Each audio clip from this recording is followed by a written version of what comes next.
So I'm from Jacksonville, Florida, born and raised, and I actually was in the Marine Corps, and that's where I began my love for aviation. I was a 46 crew chief and rode in the back of helicopters, and so I wasn't a pilot, but that's where my love for aviation began, and that's where I first started to realize that that's something that I could do. I do believe that it takes a certain type of person to be a pilot, especially a good one, in corporate aviation, and that's where I began. That's where my career began. So, funny story actually, when I was in the Marine Corps, flying and being around these pilots, I just worked right next to them and had a real good relationship with them guys and learned a lot about them. And for me, the type of upbringing I had, wasn't exposed to a lot of professional things such as becoming a pilot. So being around these guys, I quickly realized that, I mean, if they could do it, I could do it. That was my mindset, and I just watched them for years, and I knew that that's something that I could do. So I decided to get out of the Marine Corps and go to college, and years later, here we are, and it worked out for me. Very happy with what I did in the Marine Corps, and very happy with what I learned there, the experiences, but ultimately in the end it worked out because here I am. I get to fly this amazing piece of machinery and go around the United States, international, meet lots of people, do things like that, so I'm very, very fortunate and very blessed. So in the airline industry, they always say you get in and go left, right? So you get in the airplane and go left into the cockpit.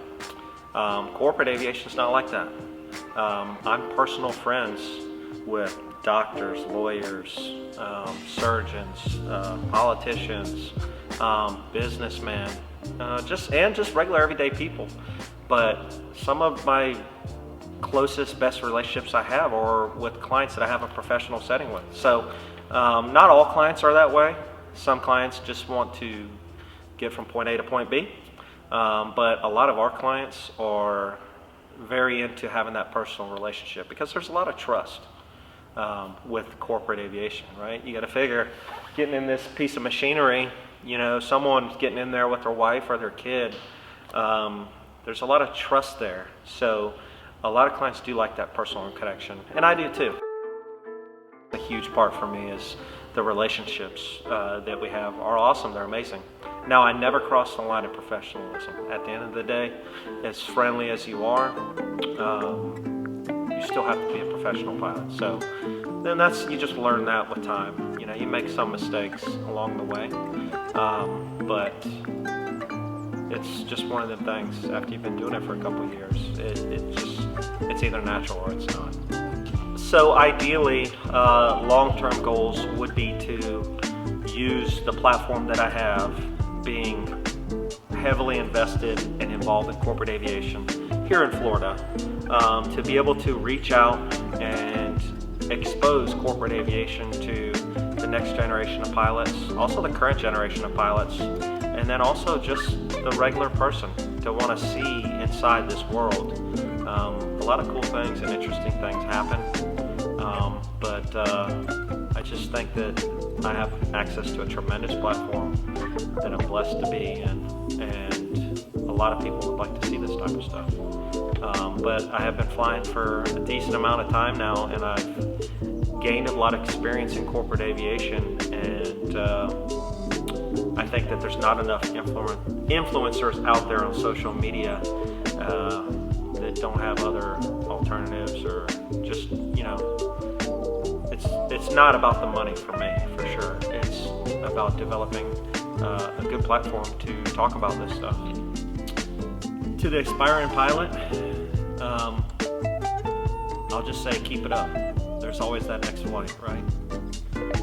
Perfect example is my situation. So I was a flight instructor for several years, longer than I had to be. So I built up my minimum time and could have went to the airlines, right?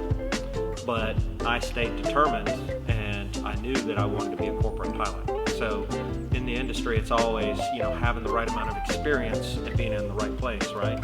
Or knowing the right person. Well, when you first start out in aviation, you don't have enough experience, right? And you're just looking for that opportunity because there's only so many opportunities out there, right? The job that I have was not on Craigslist. This job was developed by the hard work that I did, meeting clients, networking, getting clients to put their trust in me and the company that I work for to buy airplanes, right?